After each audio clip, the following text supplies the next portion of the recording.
All right, this is one of our offensive sets that we run, and it's kind of got 4 spots. So it's 4 around 1, and it's motion kind of concepts. And the 4 spots are this. We have 2 on the wing, 1 on each side. And what we want those people is we want them at least above the free throw line extended and outside the three-point line to give us spacing. So that's on both wings. And then we have 2 top spots.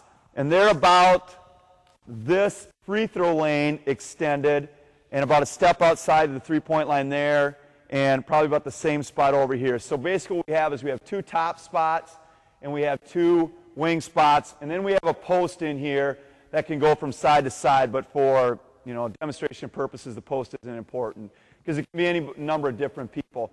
So our actions are pretty simple. It is motion because our kids are going to read and react, but we don't give them a lot of choice of what we can do. The first thing we'll talk about is anytime there's a top-to-top pass, it goes from one top person to the other top person.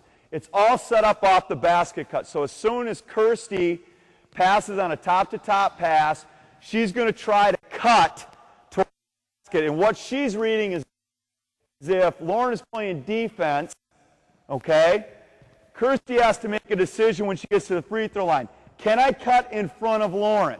If she can, we want to continue to cut to the basket because that's our first option and probably one of the most difficult things to guard.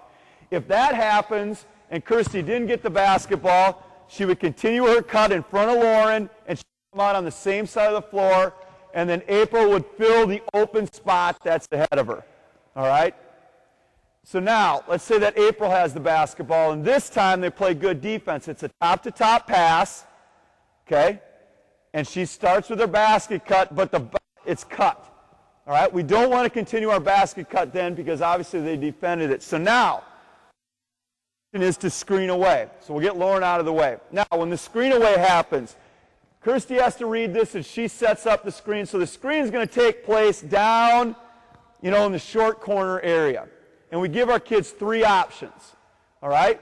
And the 3 options all around the same thing. Somebody's going to the basket, and somebody's going to fill that top spot every time. Now, who does it depends on what they read.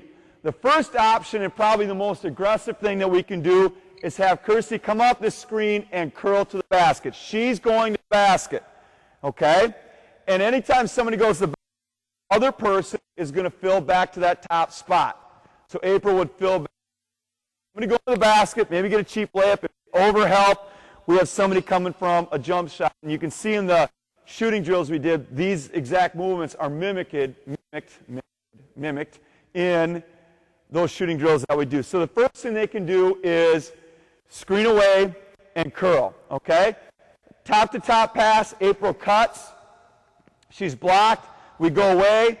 All right, the second thing we can do, another way to send somebody to the basket up top is to have this person basket cut. So instead of curling, they're overplayed. She cuts to the basket. We have somebody going to the basket. That means her partner is filling up.